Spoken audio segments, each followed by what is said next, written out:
మామిడి పళ్ళ రుచులే కాదు, కపిల్ వారి 30 సంవత్సరాల నాణ్యత మరియు నమ్మకం.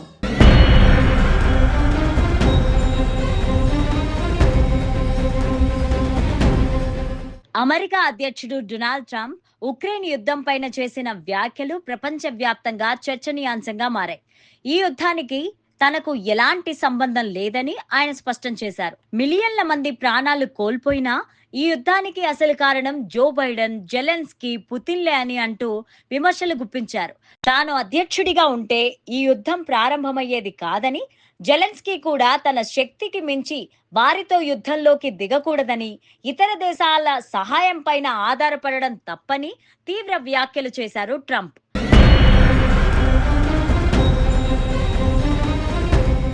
ఉక్రెయిన్ యుద్ధం కొనసాగుతూనే ఉంది. రష్యా బలగాలు ఉక్రెయిన్లో జరిపిన తాజా దాడుల్లో 35 మంది మృతి చెందగా 40 మందికి పైగా గాయపడ్డారు.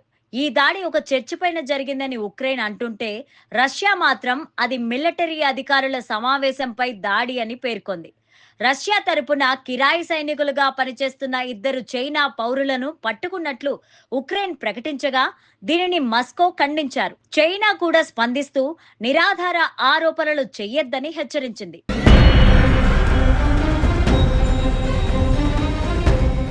దీనిపైన తీవ్ర విమర్శలొచ్చాయి. ఈ ప్రణాళిక ప్రకారం మొదటి జోన్లో బ్రిటన్, ఫ్రాన్స్ తదితర మిలిటరీ పర్యవేక్షణ ఉండగా, రెండవ జోన్ను ఉక్రెయిన్ మిలిటరీ నియంత్రిస్తోంది. మూడవ జోన్ ఉక్రెయిన్ అండ్ రష్యా మధ్య డీమిలిటరైజ్డ్ జోన్ గా ఉంది.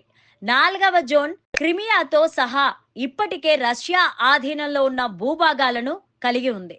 నాటో దేశాల మిలిటరీ ఉనికిని ఉక్రెయిన్లో అంగీకరించదని రష్యా ఇప్పటికే ప్రకటించేసింది.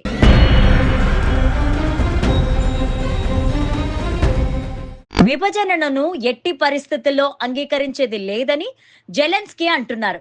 జర్మనీ విభజనతో ఉక్రెయిన్ సమస్యను పోల్చడం సరికాదంటూ మండిపడుతున్నారు.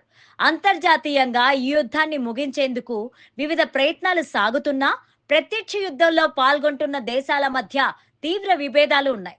నాటో అధిపతి మార్క్ రూటే ఉక్రెయిన్ను సందర్శించి తమ మద్దతు ఉంటుందని ప్రకటించారు. కానీ ఉక్రెయిన్ మిలిటరీ పరిస్థితి బలహీనంగా ఉందని విశ్లేషకులు చెప్తున్నారు. రష్యా బలగాలు మెల్లగా దాడులను విస్తరిస్తున్నాయి. ఐరోపా దేశాలు పరువు కోల్పోవద్దన్న భయంతో ఈ యుద్ధం మరింత పెళ్లుబీకిపోవడం చూడలేకపోతున్నారు. గ్యాస్, చమురు వంటి అంశాలపైన దృష్టి సారిస్తూ వ్యాపార లావాదేవీలను ముందుకు నడిపించేందుకు ప్రయత్నిస్తున్నారు.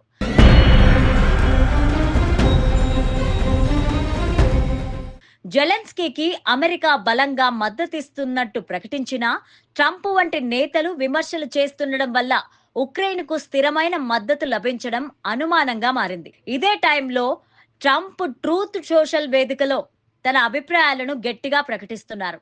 జెలెన్స్కీ చేసిన వ్యాఖ్యలపైన ట్రంప్ మండిపడ్డారు. ప్రసార అనుమతులు రద్దు చేయాలని, భారీ జరిమానాలు వేయాలని డిమాండ్ చేశారు. ఈ వ్యాఖ్యలు అంతర్జాతీయ శాంతి చర్చలపైన ప్రభావాన్ని చూపేలా ఉన్నాయంటున్నారు నిపుణులు.